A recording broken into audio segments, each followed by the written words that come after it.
Thank you very much. They actually told me you can speak for an hour and a half. So 30 minutes. He didn't like the way I looked, I guess to say. But we do have a lot to say, and I want to thank you, Bob. I also want to thank friends and respected business leaders for welcoming me back to the storied New York Economic Club. Storied indeed. A very special thanks to Barbara Van Allen. Barbara, thank you very much. And former director of the National Economic Council, Larry Kudlow. What a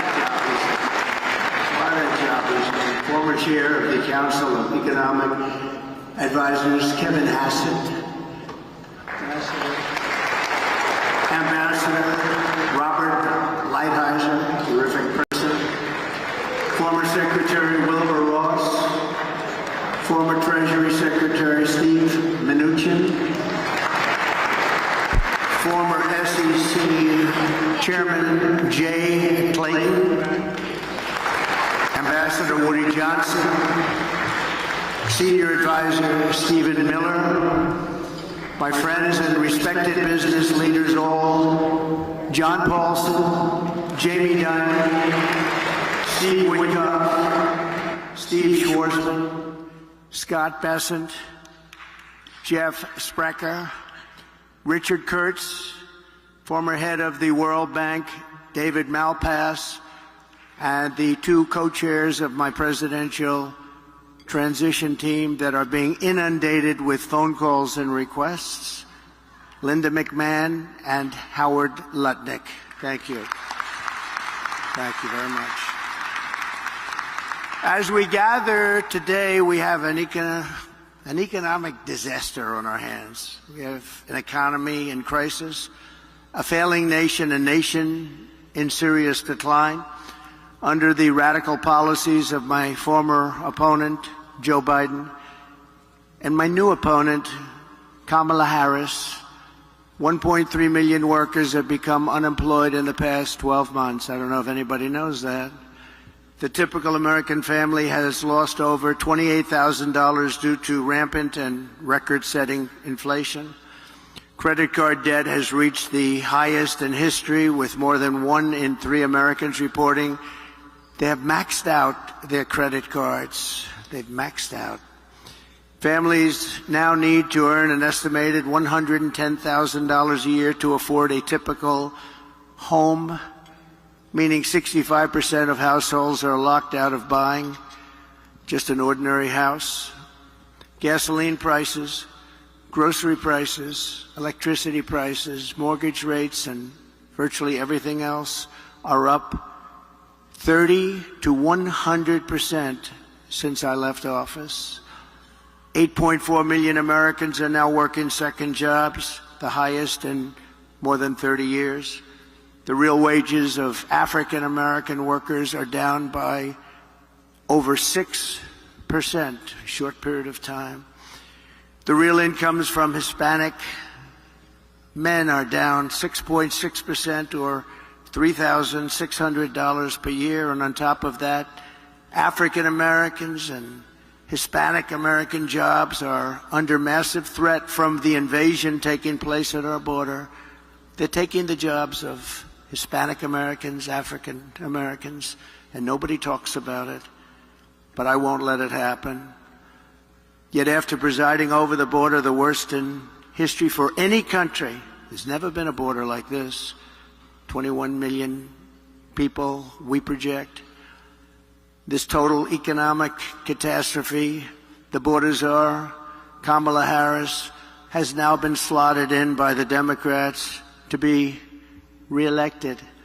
She wants 4 more years to enforce a radical left agenda that poses a fundamental threat to the prosperity of every American family and America itself. And we're talking about America itself. She wants to defund the police, have totally open borders, ban fracking in Pennsylvania and everywhere else, take away your private health insurance, and perhaps most pertinent to the very brilliant people in this room, raise your business and corporate taxes and unbelievably, she will seek a tax on unrealized capital gains. Most people don't even know what that means. What does it mean? She has been after all of this for years, and as everyone knows, she is a Marxist who destroyed almost single-handedly San Francisco, and when she was the AG, California itself, not the same place. People are leaving. They're fleeing like they are in New York. She'll seek out and she will try and get those things if she's elected, and she may very well succeed in getting them. She recently said her values have not changed, and these have really been her values for her entire career. Her values haven't changed. That's what she wants. So she told the truth. We're not going to let this happen. Communism is the past. Freedom is the future. And it is time to send Comrade Kamala Harris back home to California, where crime is rampant and fleeing is the #1 occupation.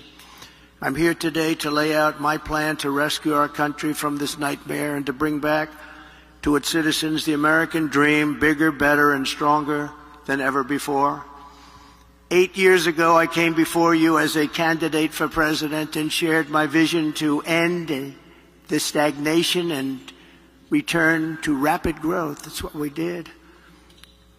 As president, I am very proud to say that we accomplished something that nobody thought that was even possible. Before the pandemic, real median household income rose by $7,684.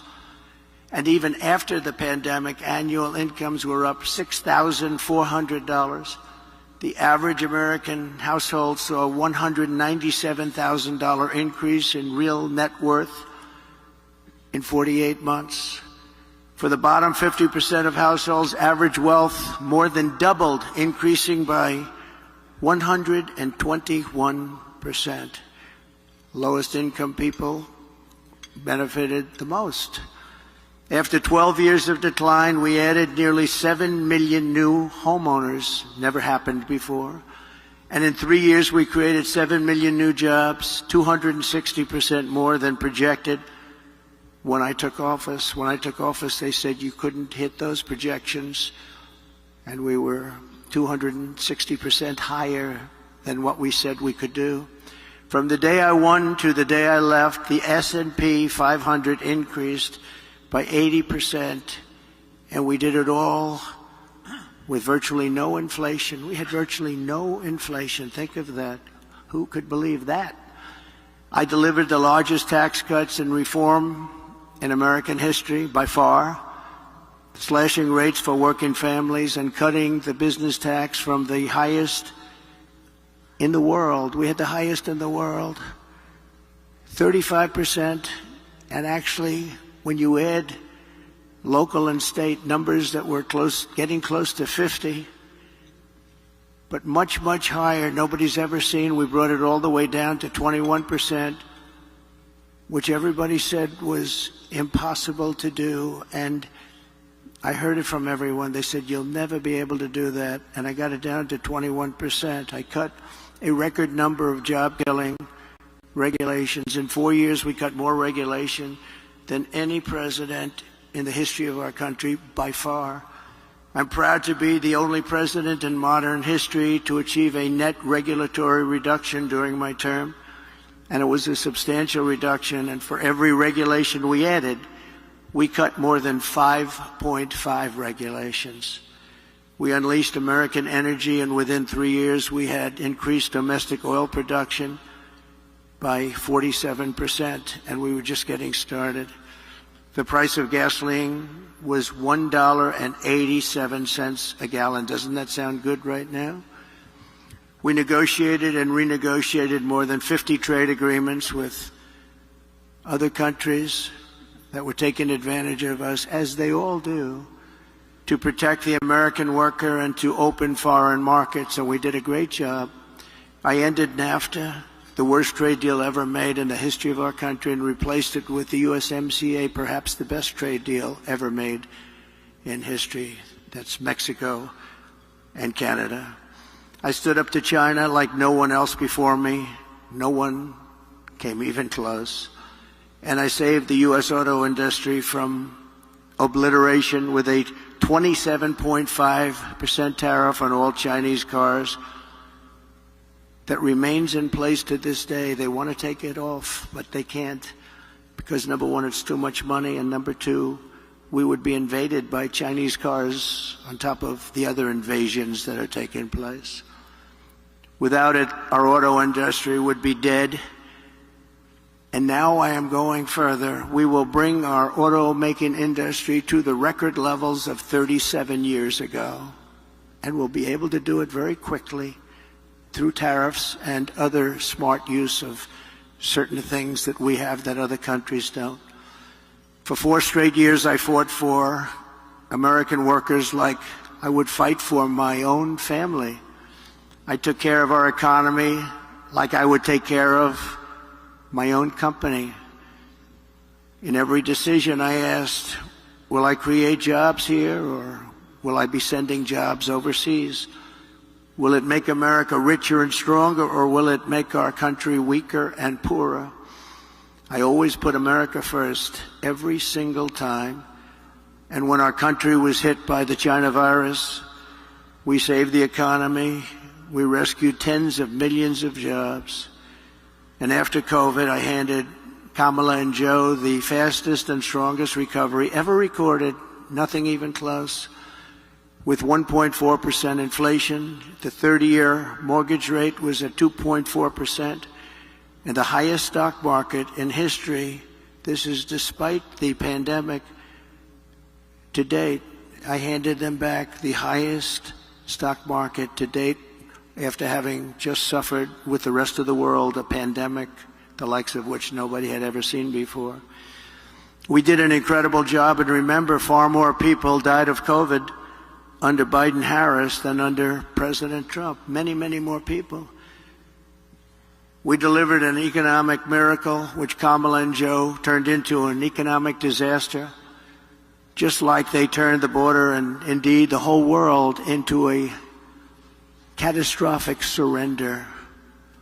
Starting on day one, Kamala launched a war on American energy and orchestrated a nation-wrecking border invasion with illegal aliens pouring in from countries all over the world. They came in from countries that nobody ever heard the name of that country.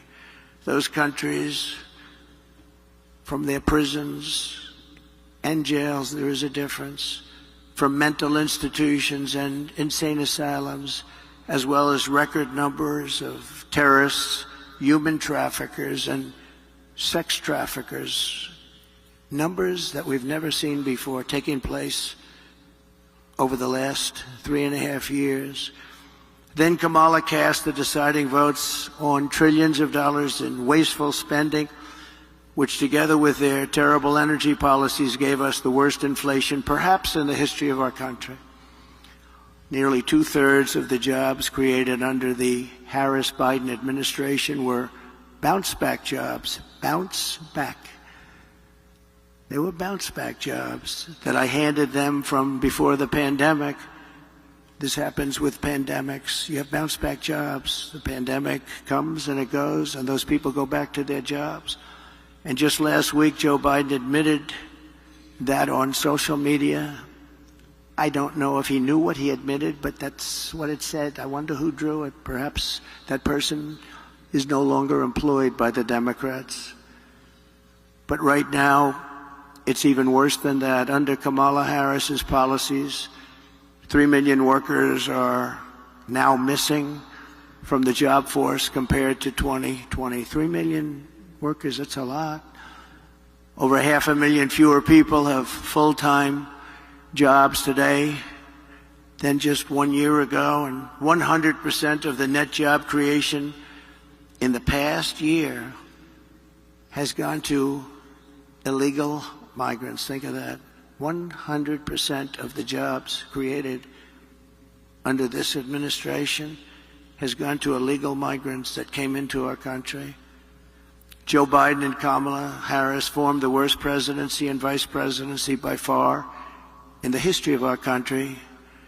This election will decide whether we reward Kamala Harris with re-election and 4 more years of crime, economic calamity, and international humiliation, or whether we change that direction and once again build the greatest economy in the history of the world, which we had during the Trump administration. Kamala Harris is the first major party nominee in American history who fundamentally rejects freedom and embraces Marxism, communism, and fascism. You're learning about this. You'll find out nobody knew who she was. Just a few months ago, they didn't know who she was.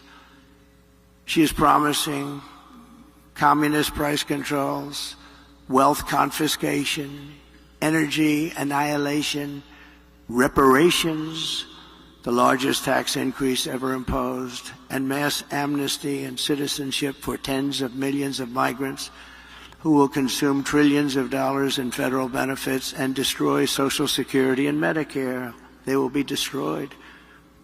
They're already putting them into your Social Security and Medicare rolls. I am promising low taxes, low regulations, low energy costs, low interest rates, secure borders, low crime, and surging incomes for citizens of every race, religion, color, and creed. My plan will rapidly defeat inflation, quickly bring down prices, and reignite explosive economic growth. Kamala Harris will take more money out of American pockets. My plan will leave the typical family with many thousands of dollars more than they have right now.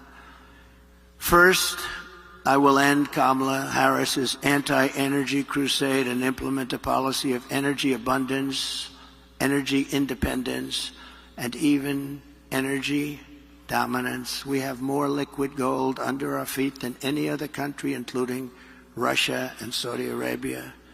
We'll be using it. My plan will cut energy prices in half or more than that within 12 months of taking office.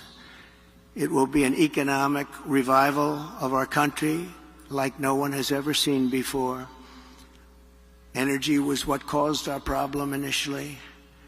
Energy is going to bring us back. That means we're going down and getting gasoline below $2 a gallon, bring down the price of everything from electricity rates to groceries, airfares, and housing costs.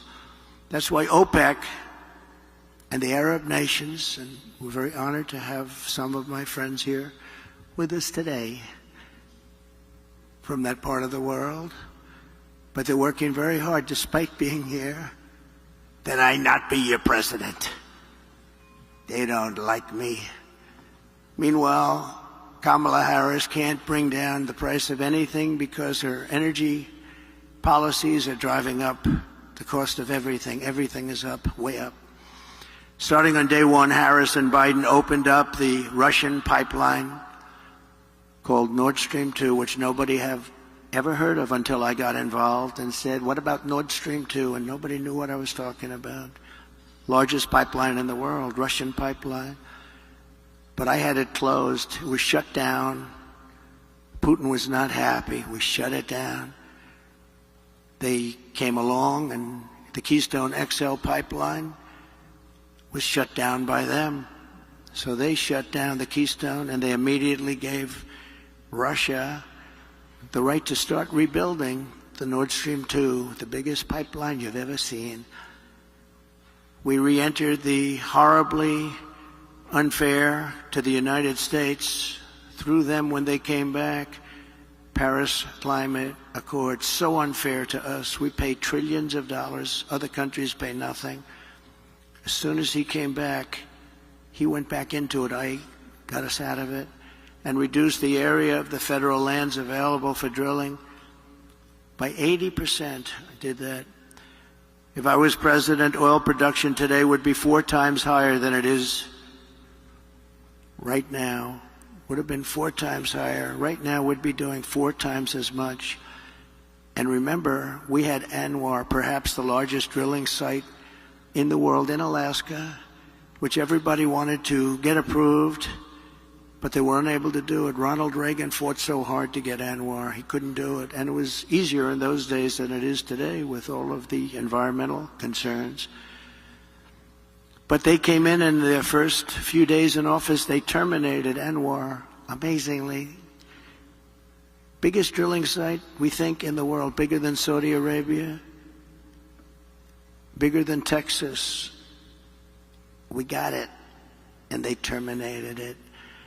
Under the EPA's so-called power plant rule, more than 50 power plants have been shut down since she took office, and virtually all coal-fired power plants will be shuttered in the next couple of years, setting the stage for a catastrophic energy shortfall, which we already have, that will make inflation far worse than it has ever been. They want to close down our power plants, and we don't have power already to address this dire energy crisis that Kamala and Joe have created. I will immediately issue a national emergency declaration to achieve massive increase in domestic energy supply. What you're going to need. Electricity is desperately needed for AI. AI, controversial, but we got to be the top of it. And we would need, hard to believe, twice the electricity that we currently have right now for everything in order to be dominant. And China is already building massive electricity producing plants. We haven't even thought about it. We will think about it, and I'll get it done on an emergency basis. So we'll be the leader in AI and every other form of technology. With these sweeping authorities, we will blast through every bureaucratic hurdle to issue rapid approvals for new drilling, new pipelines, new refineries, new power plants, new electric plants, and reactors of all types. Prices will fall immediately in anticipation of this tremendous supply that we can create rather quickly, and we'll be the leader instead of the laggard.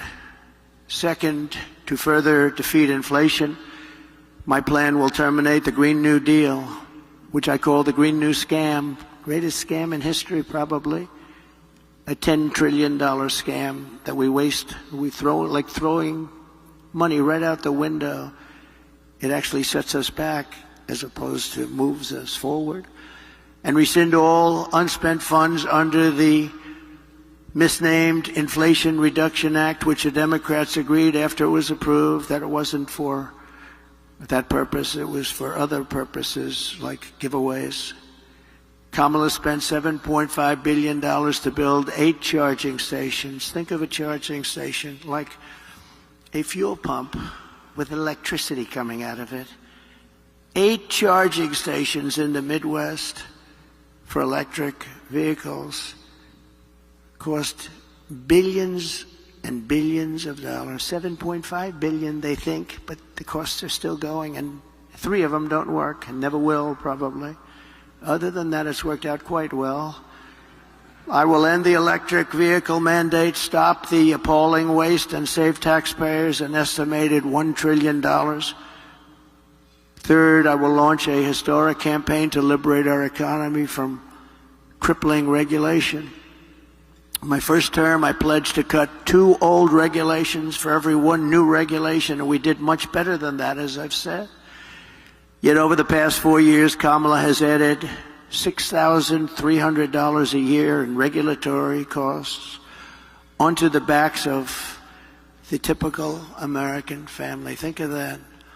To stop this onslaught at lower prices, I'm pledging today that in my second term, we will eliminate a minimum of 10 old regulations for every 1 new regulation. We'll be able to do that quite easily, actually.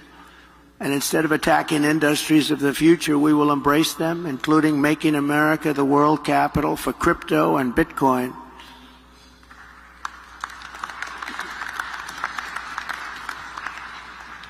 Fourth, at the suggestion of Elon Musk, who has given me his complete and total endorsement. That's nice. Smart guy. He knows what he's doing. He knows what he's doing. It's very, very much appreciated. I will create a government efficiency commission tasked with conducting a complete financial and performance audit of the entire federal government and making recommendations for drastic reforms. We need to do it. Can't go on the way we are now.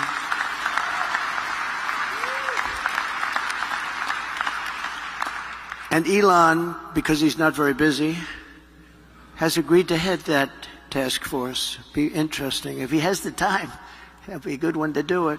But he's agreed to do it. In 2022, fraud and improper payments alone cost taxpayers an estimated hundreds of billions of dollars. As the first order of business, this commission will develop an action plan to totally eliminate fraud and improper payments within 6 months. This will save trillions of dollars, trillions. It's massive. For the same service that you have right now, trillions of dollars is wasted and gone and nobody knows where it went. Further taming inflation and bringing prices way down. The fifth pillar of my plan is to make the Trump tax cuts permanent. They are massive tax cuts, biggest ever, permanent. And to cut taxes even more, and we will have no tax on tips, something which they copied 4 weeks after I said it. She got up and said, no tax on tips. I said, I just said that. She is actually copying a lot of my plan. In fact, we're going to send her a MAGA cap sometime in the next week. We're having a special one made. But we also know she doesn't mean it. She's going to stick with what her whole life has been about.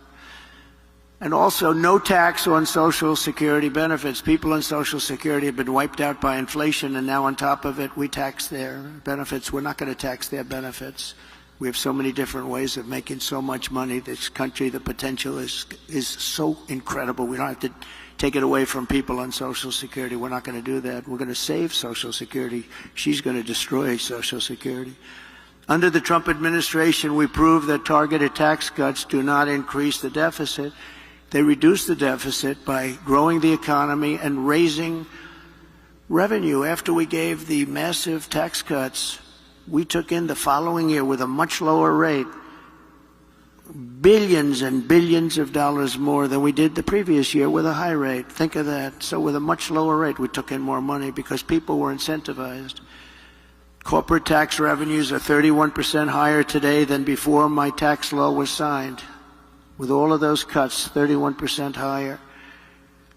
To further support the revival of American manufacturing, my plan calls for expanded R&D tax credits, 100% bonus depreciation, expensing for new manufacturing investments, and a reduction in the corporate tax rate from 21% to 15% solely for companies that make their product in America.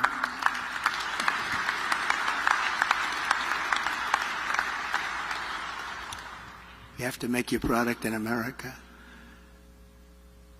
If you outsource, offshore, or replace American workers, you're not eligible for any of these benefits. In fact, you will pay a very substantial tariff when a product comes in from another country that's made in another country and comes in. There'll be a big tariff on that product because we want to make our goods in America, and most of them we can. My message is simple. Make your product here in America, and only in America. We are not going to be taken advantage of anymore, just as we made great inroads and progress 4 years ago. We made tremendous inroads on this subject.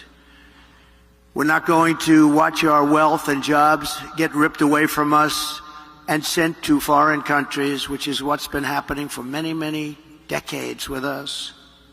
China was built on doing exactly what we're going to be doing and what I started doing 4 years ago. What we're putting forward is the most pro-American manufacturing and jobs policy in modern history for any country. This plan will bring jobs and growth into our country at levels never seen before. Every business on earth will flock to America from Europe, Asia, the Middle East, and all over the world. By contrast, Comrade Kamala Harris wants to sacrifice our wealth, kill the economy, and drive jobs overseas to punish businesses more. Businesses will leave. They'll leave America. They're international companies. They report to their shareholders, and they will leave America if her plan, even in a small form, comes to the fore. Her tax plan, which includes the promise to end the Trump tax cuts, which again by itself would be a massive tax increase, would increase taxes by over $5 trillion, a record many times over. It would result in the largest small business tax hike in history, massively raising taxes on 25 million small business people and raising small business tax rates to 43% and higher. In other words, 20% higher than communist China. Kamala is also vowing to raise the corporate tax rate from 21 to 28%. We're bringing it down to 15%. But she really is looking to raise it to 40, 45, or even 50%. You know that. All you have to do is follow her past path. Radically raise the capital gains tax rate, which she wants to do, and they don't even want to give a number. And for the first time ever, impose a 25% tax on unrealized capital gains. So if you happen to have a lot of wealth but no cash, you're in a lot of trouble. This will lead America into a 1929 depression, and it will be a depression and a territory that we have not seen for a long time. There's a gentleman that happens to believe that, Scott. These policies, especially the tax on unrealized capital gains, would decimate the U.S. economy. Companies and innovation would flee from America to other countries. Venture capital markets would disappear, the stock market would be annihilated, and investors assess the tax liabilities of large shareholders. The seniors and senior pensions would totally go up in smoke. They'd be worthless. These are not the policies designed to create a prosperous America. These are policies to turn the United States into Venezuela on steroids. Even if for this reason alone, Kamala Harris must be defeated decisively this November. Has to be defeated. Cannot have her be the President of the United States. Under Kamala, the United States is becoming a third world banana republic. She and her party are censoring speech, weaponizing the justice system, and trying to throw their political opponents, me, in jail. This hasn't happened. I didn't do that to Crooked Hillary. I said that would be a terrible thing, wouldn't it? Putting the wife of the President of the United States in jail. But they view it differently, I guess, nowadays, but that's okay. And they always have to remember that two can play the game. Nobody ever thought this was possible. This is how you create massive capital flight and turn once prosperous nations into absolute ruins. I will have no higher priority as president than to restore the fair, equal, and impartial rule of law in America. We have lost the rule of law. Who would have thought?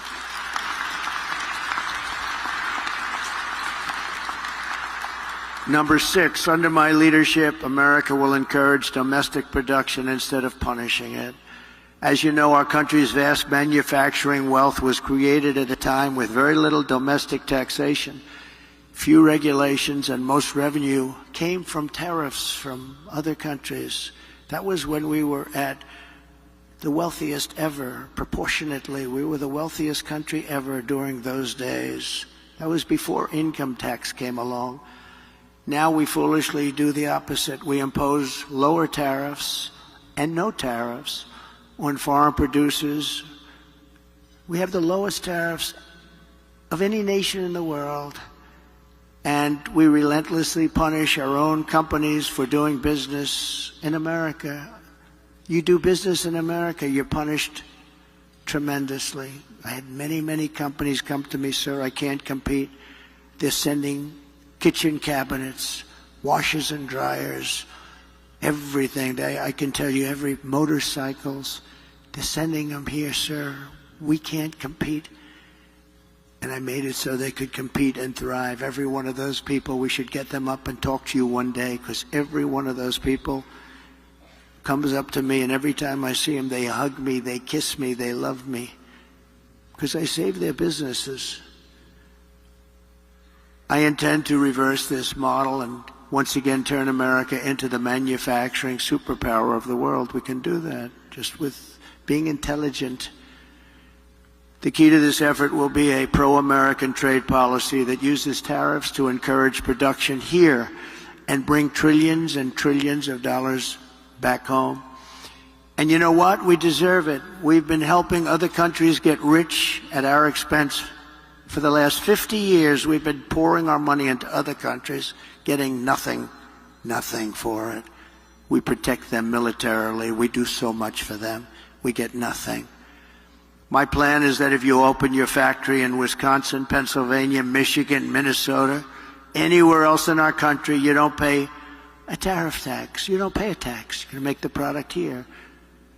But if you move your production outside of the United States and send it back here, which people are doing now, and I stopped it cold, but they've changed that already, then you'll have to pay a very substantial tariff to get your product back into the country. The result will be that everybody in the world will want to be here, and they want to produce here. They're going to want to produce their product in America. It's going to say made in the USA. We will be able to build ships again. We will be able to build planes again. We will be able to build our military again from within, all from within. We will create the biggest, greatest, and strongest middle class in the history of our country. We will have tens of millions of high-paying jobs in manufacturing, transportation, defense, as well as all of the sales and support of export jobs. Our auto industry will be the biggest beneficiary. In short, it will be a national economic renaissance just by using our heads, by being smart, by not letting other countries take advantage of us. They've been doing it for so long. It's so sad to see. And I know them all, and they laugh at us behind our back. They can't believe how stupid our leadership has been for so many years. We will ensure that the United States has a giant steel industry, an aluminum industry, a manufacturing base, and a defense base. We want an industrial base that can take care of our defense needs 100%. And you can call it what you want. Some might say it's economic nationalism. I call it common sense. I call it America first. This is the policy that built this country, and this is the policy that will save our country. In the words of a great but highly underrated president, William McKinley, highly underrated, the protective tariff policy of the Republicans has been made and made the lives of our countrymen sweeter and brighter. It's the best for our citizenship and our civilization, and it opens up a higher and better destiny for our people. We have to take care of our own nation and her industries first. In other words, take care of our country first. This is when we had our greatest wealth. He was assassinated. He left his group of people that followed him. Teddy Roosevelt became a great president, spending the money that was made by McKinley. So McKinley got a bad deal on that one. He built tremendous wealth. They had the Tariff Act of 1887, and they had a committee that studied what are we going to do. They had a big problem, a problem like I hope to have with this country someday. So much money was coming in from foreign countries that they didn't know how to spend it. They had no idea. So they set up a committee. We'll set one up with the people in this room. How do we distribute the wealth that we have? And Roosevelt built dams, and built railroads and did national parks, but he did it with the money that was made with tariffs from McKinley. So you have to remember that. Very highly underrated, a very underrated president. Let's give them both credit. Smart tariffs will not create inflation. They will combat inflation. I had almost no inflation, and I had the highest tariffs that anyone's seen, and they were going a lot higher. Foreign nations will pay us hundreds of billions of dollars, reducing the deficit and driving inflation down. It will largely reduce our deficit. In my first term, we imposed historic tariffs with no effect on consumer prices or inflation. The anti-tariff people, many of them, I believe, honestly work for these other countries in some form, get tremendous amounts of lobbying money and other money because it doesn't make sense what they're saying. But we had no inflation, and we had protection, and I saved so many industries. I saved the steel industry. But Biden and Harris are letting it go. They're letting it go. It's so easy to keep. A combination of fair trade, tax cuts, regulatory cuts, and energy abundance will allow us to produce more goods better and cheaper right here in the USA than we've ever done before. And foreign nations will respect us again. I got along great with foreign nations, and I taxed the hell out of them. And they liked me. Maybe they respected me. And Viktor Orban, a very strong man, he's the Prime Minister of Hungary.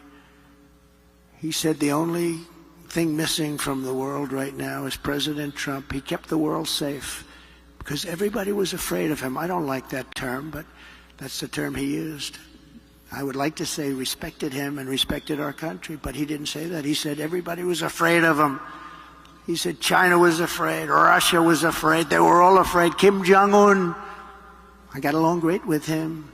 And I try to explain to the fake news media that getting along with people, foreign countries, is a good thing, not a bad thing. It's a very good thing. It's a smart thing. We will require all essential materials for our national security to be produced here in the United States, creating millions and millions of new manufacturing jobs. You know, when we built the F-35, we have the wings built in one country. We have the tail, rudders, built in another country. We have the seats built in another country. We have the electronics built in 7 different countries. What the hell would we do if there's a war? And we'll end up fighting half of those countries, and we don't want to have a war because right now we're closer to World War III than we've ever been in our lives. With Russia, Ukraine, which would have never happened if I was president. With October 7th in Israel, the whole Middle East is blowing up. Would have never happened. They would have never happened. Respectfully, Iran was broke. They had no money for Hamas. They had no money for Hezbollah. It wouldn't have happened. There would be peace in the Middle East, and Iran would be a big beneficiary of that peace. It'd be good. But all of these things that happened, and inflation would have never happened. And Afghanistan would have never happened. The worst withdrawal in history. I believe the most embarrassing moment in the history of our country. In fact, that's what caused President Putin to go into Ukraine. When he looked at how incompetently that was handled, he looked at it and he said, man, they're incompetent. That was the most embarrassing day in the history of the United States of America. Airplanes taking off with many people sitting on the wings of the plane and the side of the plane and the wing, and you see them dropping off the planes at 3,000 feet. They thought it was their trip to freedom. There's never been anything like that, and I think there's no greater embarrassment. By the way, we lost 13 incredible soldiers. I got to know the families very well. Spent a lot of time with them 4 days ago in Arlington Cemetery. 3 years ago, they were celebrating 3 years, honoring their children. And yeah, that's right, they call them their children. They still call them, they always will call them their children. They're gone. And many of those people there should have never left from there. They should have left from Bagram, the big air base. But many of those people that were so badly hurt, they don't talk about them. No legs, no arms, obliteration of their face, their entire body, and nobody mentions that. We left Americans behind, large numbers. We left $85 billion worth of equipment behind because we took our military out first. A child would know you don't. You take your military out last. And just remember one final point on that, because it's a little bit different from our subject, but not really, because it's all about our country and common sense. But for 18 months, I spoke to the leader of the Taliban. The press was very upset that I spoke to him. His name is Abdul. I said, Abdul, don't do this, Abdul. Don't do this. But why, he said, do you send me a picture of my home? I said, Abdul, you're going to have to figure that one out for yourself. But don't do this, Abdul, because it's going to end badly for you. And for 18 months, we didn't have one soldier shot at or killed in Afghanistan. And then we took our soldiers out. We had a very, very disgraceful election. And this group came in, and they didn't know what the hell they were doing, and they still don't. They've gotten worse. You know, with experience, you're supposed to get better. They got worse. They're worse now than they ever were. And we're going to turn our country around. We're going to become a major producer of rare earth minerals. We're going to create jobs and making it really, and us, truly self-reliant. Remember the rare earth, where we have to go to China. We have sites that are tied up with more than anybody else has. They're environmentally protected. We have sites that are phenomenal, everything you want in terms of rare earth, and we can't use them because of environmental protection. But we're going to end that very quickly as soon as I get to office. We will make housing much more affordable. As inflation is tamed, interest rates will dramatically fall. They'll be down very, very low. We'll get them down. We had them down to 2.4% and even lower than that for a period of time. Reducing mortgage rates is a big factor. We're going to get them back down to, we think, 3%, maybe even lower than that, saving the average home buyer thousands of dollars per year. They can now go out. Young people will be able to buy a home again and be a part of the American dream. We will eliminate regulations that drive up housing costs with the goal of cutting the cost of a new home in half. We think we can do that. The regulations alone cost 30%. Regulation costs 30% of a new home. And we will open up portions of federal land for large-scale housing construction. These zones will be ultra-low tax and ultra-low regulation. One of the great, really small business job creation programs, it will be of all time. We're going to open up our country to building homes inexpensively so young people and other people can buy homes. You can't buy them anymore. Millions of Americans will take part in setting these safe and beautiful communities, reviving the frontier spirit, and really, as I said, reviving the American dream. It's about the American dream. It's all about the American dream. We don't talk about American dream with these people in office. They don't want to talk about the American dream because they're the exact opposite. They're the exact opposite. We also cannot ignore the impact that the flood of 21 million illegal aliens has had on driving up housing costs. That's why my plan will ban mortgages for illegal aliens in California. They're passing a law where they're going to give illegal aliens money to buy a house. But our soldiers, our veterans that are laying on the streets, they can't have them. You have soldiers right now laying on the streets of different cities, all Democrat run. They're laying on the streets in front of hotels, in some cases luxury hotels, and you have illegal immigrants coming in and living in those hotels and laughing at our soldiers. as they walk by into a luxury lobby. Is there something wrong with that thinking? Is there something wrong with our country? If Kamala is allowed to continue to let our country be invaded, we will face a fiscal Armageddon. These migrants are consuming hundreds of billions of dollars in benefits. You saw in Colorado this week a group from Venezuela, rough ones, they took over large sections of a town, large sections of an area of Colorado, Aurora. Has anyone been there? I think you'd better stay away for a little while.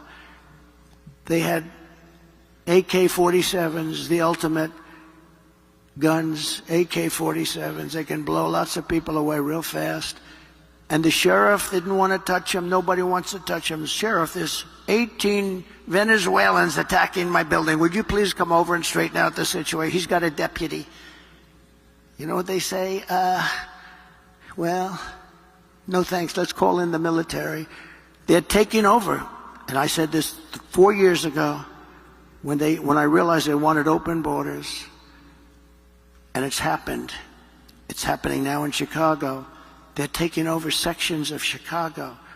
What's happening in New York and Los Angeles and many other cities is not even describable. They're tough. They're tough and they're smart and they're vicious.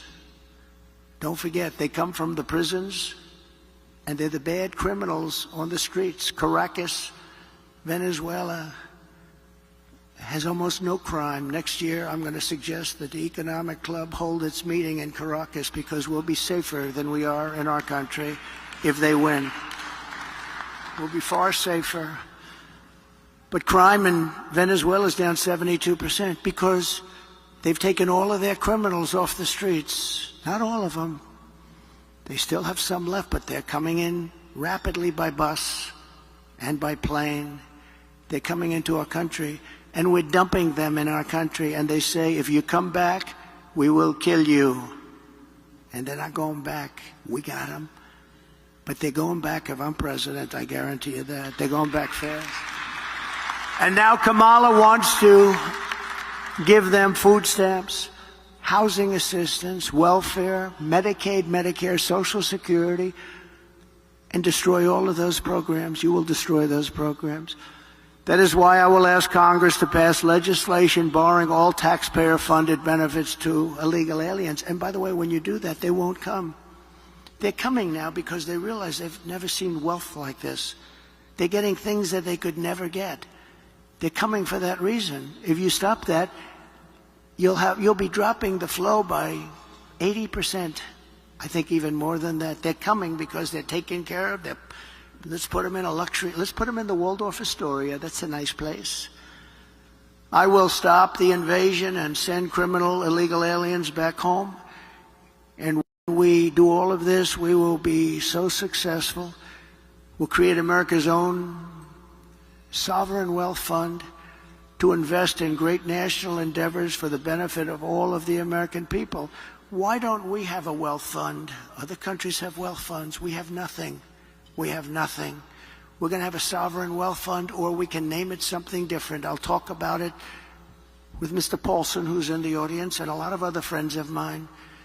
And we'll name it something that's appropriate. Perhaps sovereign wealth fund wouldn't be appropriate, but it's going to be the same thing. We'll put tremendous amounts of money through all this money that will be taken in through tariffs and other intelligent things, and we'll have the greatest sovereign wealth fund of them all, and we should have, and that will be used to do things that will be great for our country, including to invest and wisely invest and build it up bigger and stronger and better than any place on earth. We will build extraordinary national development projects and everything from highways to airports and to transportation, infrastructure, all of the future. We'll be able to invest in state-of-the-art manufacturing hubs, advanced defense capabilities, cutting-edge medical research, and help save billions of dollars in preventing disease in the first place. And I'm very honored to have been endorsed last week by Robert F. Kennedy Jr. That was a great endorsement, and he's very much into helping people. He's very much into helping people. I've known him a long time. That was a great thing when he did that. It was not easy for a Kennedy to be endorsing a Republican. That was not easy. But these are not Democrats. These are radical left lunatics, and you can't let them run your country. We will invest in new and modern agricultural techniques so we can have safe, healthy, high-quality foods for our families. That's where Bobby is so interested, foods. He says we're putting a lot of bad foods in our body. You look at other countries which do far less, and they're actually much healthier than we are. This wealth fund will return a gigantic profit which will help pay down national debt. We're going to work on national debt very strongly, by the way. We're going to have so much money coming in. We're going to work on national debt. We're at close to $36 trillion right now. We're going to work on getting it down. And it is many of the people in this room who will be helping to advise and recommend investments for this fund. This is how we will end the era of inflation, mayhem, and misery under Kamala Harris, the worst vice president in the history of our country, and unleash a new era of safety, prosperity, and success for our workers, our families, and our businesses. And I've done it before. We did a great job, and now we really know our job well. I know the smartest, the best people. We have the best people. We have people that, many in this room, they know exactly what we want to do. You know, it's interesting having experience, because I won an election. I went to Washington. I was only in Washington 17 times. I never stayed over. That's according to the fake news, but I think they're right. But I got to know Washington well. And I know the smart ones and the dumb ones. I know the ones that can help make us great and the ones that can only take us into bad territory. I got to know a lot of people, probably as many as anybody at that level. And we have incredible talent, and we're going to be using that talent. We had some incredible talent, much of it sitting up here and sitting down here.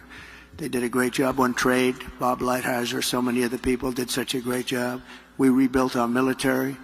We rebuilt our entire military, did a great job. We have great generals, not the television generals, not the generals that took us out of Afghanistan in 24 hours and left that horrible situation, but we have great generals. We defeated ISIS. It was supposed to take 5 years. It took me 4 weeks. 4 weeks. Our generals did a great job. We have great people in our military, and our military is not woke. Believe me, you couldn't get these guys to be woke. Some of the guys on top are woke, but those aren't the ones that are great. So we're going to do things that we didn't do even the first time. We had a great presidency. There was an article written the other day that the Trump presidency was a great presidency. With victory on November 5th, which will go down as the most important day in the history of our country, inflation will be gone, our energy will be unleashed, our economy will be set free, our sovereignty will be restored, our citizens will thrive, growth will come roaring back, and America's future will be brighter than ever before. So I want to thank you all. This has been a lovely experience. It was years ago that I was here. We talked about what we were going to do, and we did just about everything we said. And if you'd like, we'll take a few questions, Bob. Great. Thank you very much, Mr. Trump. Thank you.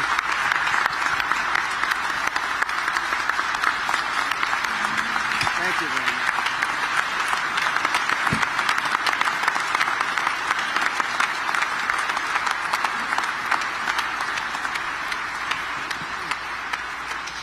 Thank you very much. And we're now moving, as promised, to the question and answer portion of the program.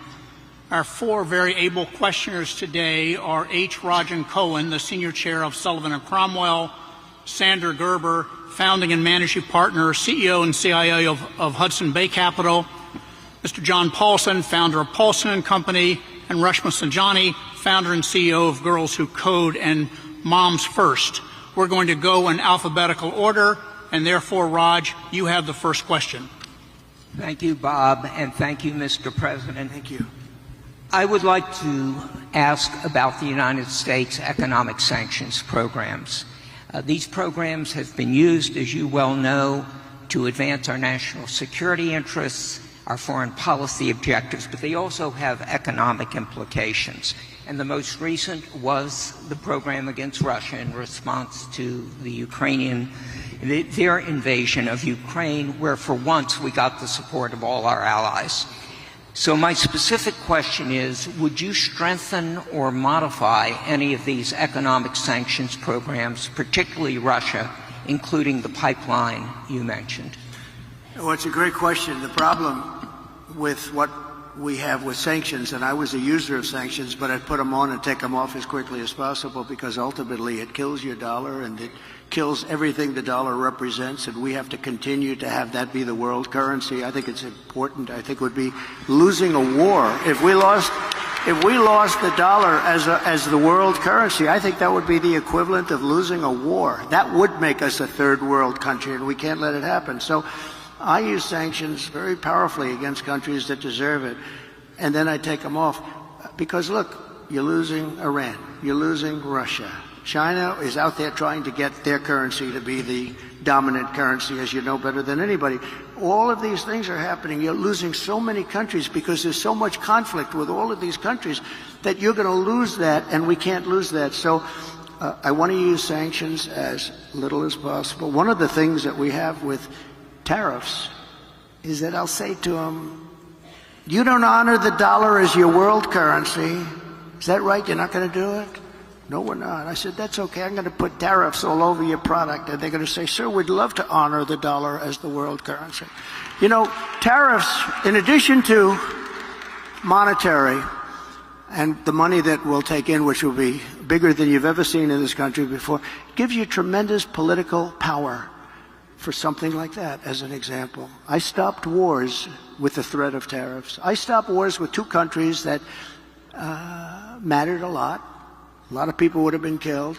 And I threatened tariffs coming into the United States if they don't make peace. And we made a lot of, we didn't have conflicts like you have right now. We had very intelligent people. But the biggest threat you have is you lose that currency, and we have lost something that you'll never get back. And we can keep it if we're smart, but they use it too much, and then they just forget about it. And these countries like Russia, it's going out now and doing its own thing, and you know, they're going out bragging about how they don't need us anymore, et cetera, et cetera. The sad part about Russia is that Ukraine would have never happened if I was president, so we wouldn't really have to be talking about sanctions. But it did happen. And one of the things I'm going to do, a little bit relevant to your question, is if we win, I believe I can settle that war while I'm president-elect. Before I ever get into office, I can get that war settled and get that war stopped, because it's a horrible, horrible war. And far more people are killed in Ukraine, far more people than you're realizing. They'll knock down this massive building, amazing, the size of these buildings, they'll knock it down, they'll say nobody was injured. No, a lot of people were killed. The real numbers are far greater than what people are looking at. So I think it's a very important thing. Sanctions have to be used very judiciously, and you can win. We have things much more powerful, actually, than sanctions. We have trade, but we cannot lose our dollar standard. Very important. Thank you very much. Great. Sander? Thank you, Mr. President, for all the details on your economic policy. As you alluded to, tariffs are the other side of sanctions. And given that China is our major trading partner with our largest imbalance and possibly our chief national security threat to the United States, how can we better institutionalize trade policy and national security policy to be coordinated? So I had a great relationship with President Xi of China, really very close relationship. Now look, he likes China, I like us, so. But I don't want to sound foolish. He was my dear, dear friend. He's a tough guy. He's a fierce person. I say very smart. You know, when you say he's smart, the fake news goes crazy. He said President Xi is smart. And I say, yeah, well, he controls 1.8 4 billion people with an iron fist. He's smart. But we had a very good relationship with China until COVID. And when that came in, it was a whole different ballgame as far as I was concerned. You know, we made a great China trade deal, maybe better than the USMCA, and I'd never talk about it because what happened with COVID for the whole world, $60 trillion and, you know, deaths, 70 million, 60, nobody even knows how many deaths. And it all came out of Wuhan. So it changed my relationship. But I think I'll have a great relationship with China. I had one before. And they respected us, but they respected us because they no longer thought we were fools. They used to think we were fools because we built China. They would take over $500 billion a year and use it for their military and other things. And we got nothing out of that. We got some cheap product. You can buy 19 pencils instead of 2. Who the hell cares? You can buy 16 dolls for your daughter instead of 2 nice dolls. And we got very little out of that relationship. They got a tremendous military power, and they still have it today. So, but I believe we will have a very good relationship with China and with a lot of other countries that we're not getting along with too well today. And things are going to straighten out. We're going to get them straightened out very quickly. Very important that we get along with the rest of the world. You know, we have things today called nuclear weapons. I rebuilt our whole military, including our nuclear capability. And so I got very familiar with it. And, you know, I say this often because I had an uncle who was the longest serving, I believe the longest serving, I was told that by MIT. But he was there 39, I guess, or 41 years, longest serving professor in the history of MIT. And nuclear was something he knew a lot about. And we used to talk about it. I'd say, Uncle John, there's no way. He was telling me about this incredible power that was being unleashed potentially. And I say, Uncle John, you could never. And you know what? He was very modest because I've seen the destructive capability.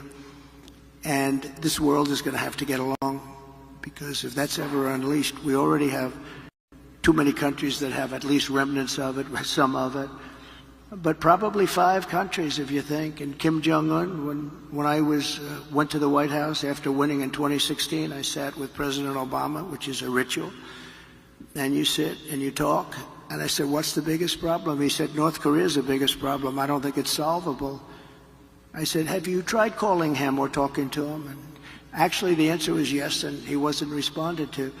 But I did, and we were very safe. It started off a little rocky, if you remember. Little Rocket Man, I called him, and he called me things too. He's got a red button on his desk. I said, I have a bigger red button, and my red button works. I said, and then it started getting a little nicer, and then one day I got a call that they'd like to meet, and it was a great thing. We had a great meeting. We had 2 meetings, actually 2 great meetings, summits, and we had no problem with them. Now they have a problem because they're not liking this administration. They don't respect this administration at all. So we have to get along. We have to get along. We can't have World War III. You're going to end up in World War III. Just like you should have never had Russia go in. It would have never happened if a competent person led us. It would have never happened. He led them into it. And I'm not blaming Biden. But you know what? What he was saying was exactly the wrong thing. I said, we're going to have an invasion because of a lot of the rhetoric. It was stupid rhetoric. But it would have never happened, not only for that reason. Oil was down low. You know, oil was almost at $100 a barrel. So Putin is one of the only people. I mean, nothing's easy in life. But Putin at $100 a barrel, war works. At $40 a barrel, it didn't work at all. So we're going to get back to a intelligently run place, a place where other countries aren't using the word nuclear. That word was never talked about because I knew the power of it. And I talked to Putin about it. I talked to President Xi about it. I think we were going to you remember the talk where we were going to reduce nuclear capability substantially. All 3 of us, we're going to start it. We're going to reduce very substantially. And then we had the election, and after the election, they didn't talk about that or anything else, frankly. But we have to be very, very careful because the destructive capability of nuclear, when people talk about global warming, I say, The ocean is going to go down 1/100th of an inch within the next 400 years. That's not our problem. Our problem is nuclear warming, and we better be smart, and we better have smart people at the top that know how to deal, because these people don't know how to deal. Putin came out today, he endorsed Kamala, and I didn't know, was I supposed to call him up and say, thank you very much, I appreciate it. But he endorsed Kamala. I have a feeling, I don't know. I don't know exactly what to say about that. I don't know if I'm insulted or he did me a favor. But we have to get along with the world. We can't have war because the destructive capability, you can be the head of the biggest bank wherever the hell Jamie is sitting. You can be the head of the biggest bank in the world, and a couple of nukes in your bank doesn't mean a thing. You gotta get along. This is such an important job. It's a dangerous job too. Very dangerous job. If you look at statistically, being president is very dangerous. That throbbing feeling I have. Oh, that throbbing feeling. No, it's a very dangerous job, and you have to do it right. And if you don't do it right, bad things will happen to the world. Things like you've never seen before. Okay, thank you very much. Thank you. Thank you. John Paulson behind me to your right, Mr. President. Hi, John. First, let me thank you for your presentation today. President Trump, in the last fiscal year, the fiscal deficit under the Biden administration was approximately $2 trillion. Under the policies you've announced, the deficit would come down from items such as increased revenues from tariffs, as well as eliminating the tax incentives for the Green New Deal. These gains would be mitigated by decreases in revenues from policies such as no tax on tips. Overall, what do you estimate will be the impact of the fiscal deficit from your policies? Well, we just hit record highs at numbers that nobody ever thought possible. You're right, it's over $2 trillion. Nobody thought that was a number that was, I mean, you can go back 4 years, nobody thought a number like that would be possible. It's crazy. It's like, it's just horrible, actually. But yeah, we're $2 trillion, and I view it as profit and loss to a certain extent. A lot of people say, oh, it's trade. You know, you have many people say trade deficits don't matter. I think they matter a lot. I think they matter a lot. We're going to have tremendous growth. What I'm talking about is all about growth. The tax is relatively minor compared to the growth. We're going to make our money back on growth. We're going to also, I mean, we're going to grow like nobody's ever grown before. I think if this all works out, you're going to have the auto industry come back to America. Right now, China is building 2 auto factories in Mexico, massive auto factories. And they think they're going to make their cars in Mexico and send them back into the United States with no tax. It's not going to happen. Under this administration, it's going to happen. And they wanted to do that during my administration. I said, if you do it, we're going to put a 200% tariff on every car, and you'll never be able to see it. There will never be one car coming across our border. And if I would have let them do it, we would have had these 2 factories. Well, now they're building massive factories, more than 2, and they're going to kill Detroit. And the head of the union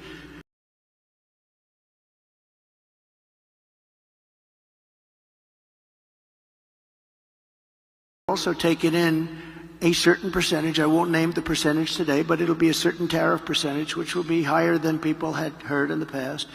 And we will be bringing in billions and billions of dollars, which will directly reduce our deficits. Okay? Thank you very much. Good job you've done, by the way. Very good. Thank you. And the final question, Resma, is to you. Thank you. President Trump, you talked about how the increase in the price of food, gas, and rent is hurting families. But the real cost that's breaking families' backs and preventing women from participating in the workforce is childcare.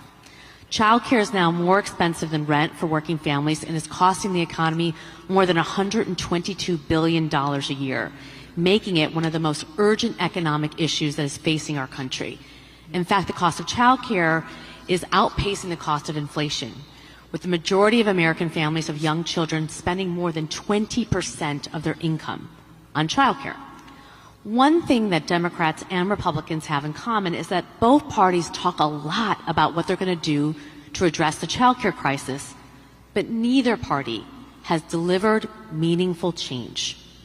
If you win in November, can you commit to prioritizing legislation to make childcare affordable? And if so, what specific piece of legislation will you advance? Well, I would do that, and we're sitting down. I was somebody, we had Senator Marco Rubio, and my daughter Ivanka was so impactful on that. It's a very important issue. But I think when you talk about that, because childcare is childcare, is something you have to have it. In this country, you have to have it. But when you talk about those numbers compared to the kind